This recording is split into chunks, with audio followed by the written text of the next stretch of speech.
Good morning friends. ધોરણ 11 English વિષયમાં આપનું સ્વાગત કરું છું. આજે આપણે યુનિટ 5 પીપર ધ ફેન્ટમ પેટ વિશે અભ્યાસ કરીએ. અહીંયા એક સ્વ અભ્યાસિક પ્રવૃત્તિની ચર્ચા કરવામાં આવી છે. તમે જાણો છો કે વર્ગના અંદર ક્યારેક શિક્ષક રમૂજ વૃત્તિમાં હોય, વિદ્યાર્થીઓ પણ જ્યારે રમવાના મૂડમાં હોય ત્યારે બૂમાબૂમ કરતા હોય છે, કાગળો ઉછાળતા હોય છે. આવું જ દ્રશ્ય અહીંયા જોવા મળે છે આ પાઠના અંદર. શ્રીમતી ચાવલા એક શિક્ષિકા છે અને કંઈક રસપ્રદ શીખવવાના મિજાજમાં છે. તેમને પાલતુ પ્રાણીઓ વિશેની ચર્ચા કરવા જણાવે છે. કેટલાક વિદ્યાર્થીઓ શરૂઆતમાં વિરોધ કરે છે, પરંતુ ધીરે ધીરે તે પોતાના પાલતુ પ્રાણીઓ વિશેની વિશેષતા જણાવે છે. પ્રિયા એક શાંત વિદ્યાર્થીની છે. બધાના વાળા પછી પોતાના વાળા વિશે તે પોતે મતલબ કે કહેવા માગે છે. છેવટે બધાના આગ્રહને વશ થઈ પ્રિયા તેને એક વાંદરી વિશે વાત કરવા માગે છે. એ વાંદરી તેને દક્ષિણ અમેરિકાથી તેના કાકા દ્વારા ભેટમાં આપવામાં આવેલી હતી. તે જાણવા ઉત્સુક છે કે પિયાને તે વાંદરી શાળામાં લઈ આવવા માટે બધા આગ્રહ કરે છે, અને પરંતુ પિયા તેનાથી ખુશ નથી. પિયા મૂંઝવણમાં છે, ગભરાયેલી છે.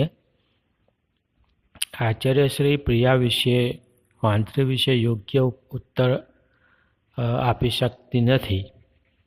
તેને વાંદરીનું અતિશય વણગણ હતું.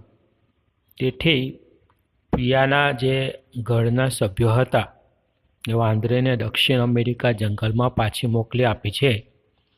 અને આ વાત છે એનો ભાઈ આવીને સ્પષ્ટીકરણ કરે છે. અહીંયા વિશેષ સમજાવવામાં આવ્યો છે. આપણે એને સમજવાની કોશિશ કરીએ. Page number 55, Piper the phantom પેટ.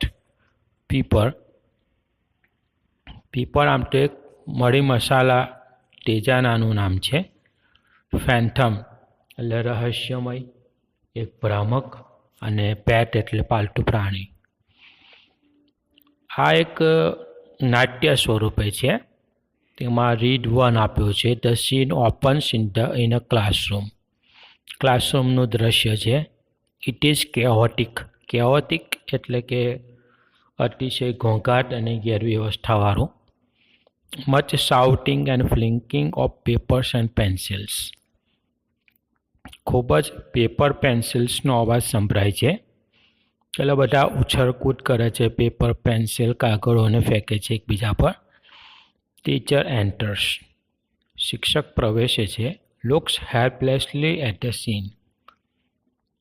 હેલ્પલેસલી તે પોતે ધ્યાન આપે છે તેના તરફ. Dhyan walk in bravely with a smile. પરંતુ શિક્ષકની પાસે એક કલા હોય છે.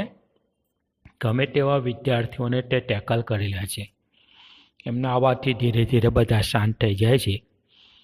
Teacher says. શિક્ષક કહે છે, good morning children. Good morning બાળકો. At the moment pause in the activities. થોડીક વાર બધું શાંત થઈ જાય છે. Student says, good morning Miss Chawla. અને વિદ્યાર્થીઓ ટીચરને ટીચર તરીકે નથી સંબોધતા, પણ અહીંયા ગુડ મોર્નિંગ કહીને સંબોધન કરે છે. Then chaos continues. અને ઘોંઘાટ ચાલુ રહે છે. Student 1 says, ma'am, look, they are stealing my things. They are always stealing my. પહેલા નંબરનો વિદ્યાર્થી કહે છે કે જુઓ, મારી બધી ચીજ વસ્તુઓ લોકો ચોરી જાય છે અને હંમેશા એ લોકો મારું ચોરી લે છે કંઈક ને કંઈક. Student 1 says, ma'am, what are you going to do today? આજે તમે શું કરાવવાના છો? Student 2 says, ma'am, let's do something funny, ma'am. Ma'am, ચાલો કંઈક ફની, કંઈક નવું કરીએ. Much cheering at this suggestion. બધા ઉલ્લાસમય બની જાય છે, તાળીઓથી વધાવી લે છે. Teacher says, now children, today we are going to discuss domestic animals. આજે આપણે પાલતુ પ્રાણીઓ વિશે થોડીક ચર્ચા કરીએ. Immediately the class is rocked by the storm of protest, except for Pia, who stands and cheers. Immediately એટલે તરત જ ક્લાસના અંદર સ્ટોર્મ ઓફ પ્રોટેસ્ટ વિરોધ ઊભો થઈ જાય છે. વિરોધથી ખરભરી ઉઠે છે આખો ક્લાસ. બધા વિદ્યાર્થીઓ પિયાના સિવાય વિરોધ કરે છે અને પિયા ખાલી તાળીઓ પાડે છે ઊભી થઈને. Student says, no that's so boring. વિદ્યાર્થીઓ કહે છે કે તે ખૂબ બોરિંગ છે મેડમ. આજે આપણે ડોમેસ્ટિક એનિમલ વિશે વાત નથી કરવી. Shut up Piya, stop being an animal for once. Piya તું બંધ કરી દે તારું બોલવાનું. Yeah, just because you are being an animal expert. તું બોલવાનું બંધ કર કારણ કે તું એનિમલ એક્સપર્ટ બનવાની કોશિશ કરે છે. નો મેમ, નથિંગ અબાઉટ એનિમલ્સ. ના, હું એનિમલ્સ વિશે વાત નથી કરવા માંગતી. We did that in the class. આપણે આગલા ક્લાસના અંદર એનિમલ વિશે વાત કરી લીધી છે. That's four kids. એનિમલ વિશેની વાતો કરવી એ નાના બાળકોનું કામ છે. આપણે એના વિશે વાત નથી કરવી. Let's do something else please. ચાલો આપણે બીજા કંઈક વિશે આજે વાત કરીએ મેડમ. બધો ક્લાસ વિરોધ કરે છે કે આજે આપણે એનિમલ પાલતુ પ્રાણીઓ વિશે વાત નથી કરવી. Let's go for a picnic. કેટલાક વિદ્યાર્થીઓ કહે છે કે આપણે પિકનિકમાં જઈએ. Teacher says, children, today we have to talk about domestic animals just to make it interesting.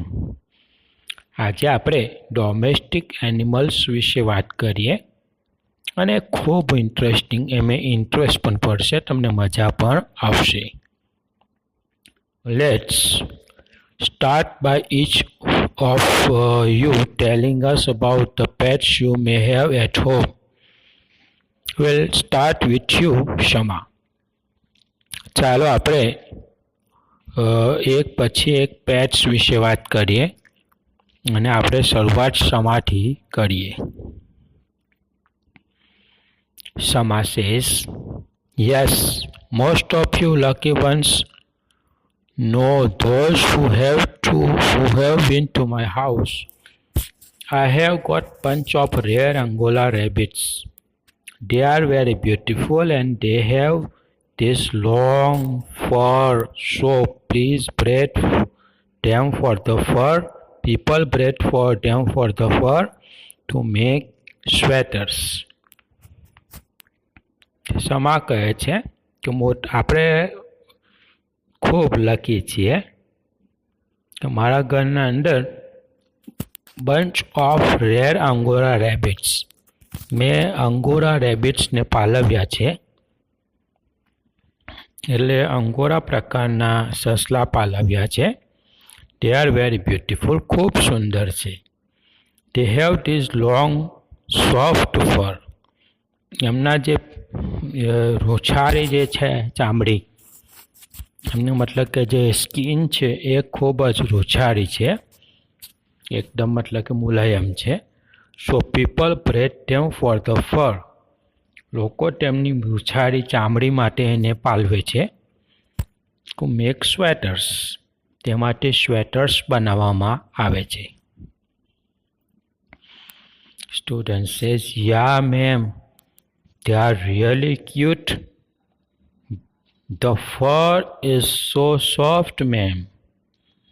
Students કહે છે કે મેડમ ખરેખર ખૂબ જ ક્યુટ છે અને તેમની જે સ્કિન છે તે પણ ખૂબ સોફ્ટ છે madam. Teacher says, very good Shama, who is next.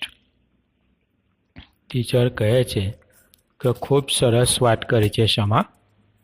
એમના પછી નેક્સ્ટ કોણ છે એટલે એના પછીનો વિદ્યાર્થી કોણ કહેવા માગે છે. Many hands were in the air and there were a shout of ma'am, ma'am, ma'am, ma'am. ઘણા બધા વિદ્યાર્થીઓ બોલવા માટે ઉત્સુક છે પોતાના પાલતુ વિશે. એમાંના ઘણા બધા વિદ્યાર્થીઓ મેમ મેમ મેમ કરીને બૂમો પાડે છે. ટીચર સેઝ યશ રોહન. શિક્ષક કહે છે રોહન તમે મને કહો શું કહેવા માંગો છો. Rohan says I have got the fiercest dog in the world, Rottweiler. સૌથી ભયાનક વિશ્વનો કૂતરો મારી પાસે છે, ખૂંખાર કૂતરો છે, rottweiler. His name is killer. તેનું નામ કિલર છે. He is a very dangerous dog. ખૂબ જ ભયાનક ડોગ છે. But he is highly trained. So we doesn't bite any one of us. એટલો બધો ટ્રેન છે કે તે કોઈને પણ કરતો નથી. Teacher says thank you Rohan. Next. Teacher આભાર માને છે અને રોહનનો અને કહે છે કે એના પછી કોણ વિદ્યાર્થી કહેવા માગે છે. Student 2 says I have got a pair of twin Persian cats. બીજા નંબરનો વિદ્યાર્થી કહે છે કે મારી પાસે 2 પર્શિયન બિલાડીઓ છે અને my uncle says they were very rare colours. એમના કલર્સ છે તે પણ દુર્લભ કલર છે. મીન્સ કે બહુ ઓછા લોકોની પાસે આવા કલરની બિલાડીઓ છે. I have to brush them every day. મારે તેમને રોજ કંઘી કરવી પડે, કાંસકાથી ઓળવા પડે છે. Their names were silver and gold because they are so precious. એમનું નામ સિલ્વર અને ગોલ્ડ છે કારણ કે તે ખૂબ જ મોંઘા છે. The rest of the presentation take place in the mime as Pia gets up and walks downstairs to talk directly to the audience. She is trouble. અને મોટાભાગનું જે હવે પછીનું જે પ્રેઝન્ટેશન છે બાળકોનું તે માઇમ છે. મીન્સ કે તે ખાલી હાવભાવથી વ્યક્ત કરે છે.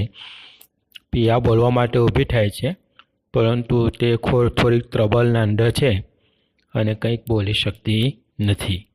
પિયા સ્ટેજ પર આવવા માગે છે, કહે છે કે મારી પાસે કોઈક પેટ છે પરંતુ પિયાથી બોલી શકાતું નથી. વિદ્યાર્થીઓ તેની હાંસી ઉડાવે છે. તો વિદ્યાર્થી મિત્રો પેજ 51 અહીંયા કમ્પ્લીટ થાય છે. આશા રાખું છું કે તમને ભાગ 1 સમજાઈ ગયો છે. હવે પછીનું નેક્સ્ટ છે એ ભાગ 2 છે. તમને વિનંતી કરું છું કે તમે ભાગ 2 જોજો તો જ તમને ભાગ 1 અને આગળના ભાગ સમજાશે. તો અહીંયા હું વિડીયોને અટકાવું છું. આશા રાખું છું કે તમને વિડીયો સમજમાં આવી ગયું છે. તમને ન સમજાય તો તમે વોટ્સઅપ ગ્રુપના અંદર ક્વેશ્ચન કરી શકો છો. All the best.